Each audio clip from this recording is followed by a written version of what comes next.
وراره دلته څه شی کوې ته؟ دلته زه مرچک خرڅوم.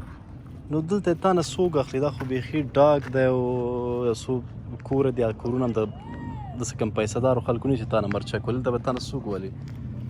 څوک یې علي رانه څو دانې دې راوړي وو؟ 6 دانې. 6 2 دې خرڅ کړل. دا یو پاکټ په څو دی؟ 10 روپۍ. څو بجو کې ته راغلی وې؟ زه 2 بجې راغلی.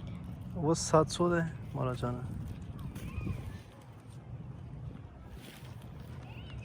اوس لس باندې 6. لس باندې 6، یعنې تقریبا 4 ساعتو کې تا 2 دانې خرڅ کړل. پلار د څه کار کوي؟ پلار مې ښار کې مزدوري کوي. مزدوري کوي؟ کله یو کله نه دیاړي کوي.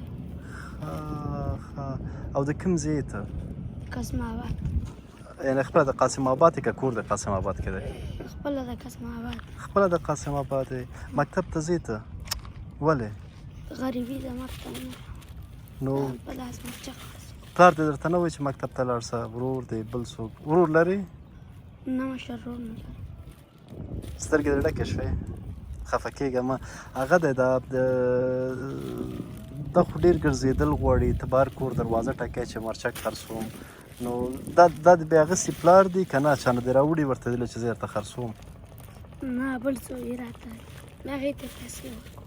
که خرڅ شول پیسې ورکوې، که خرڅ نه شول بېرته هغه کوې مال ورکوې.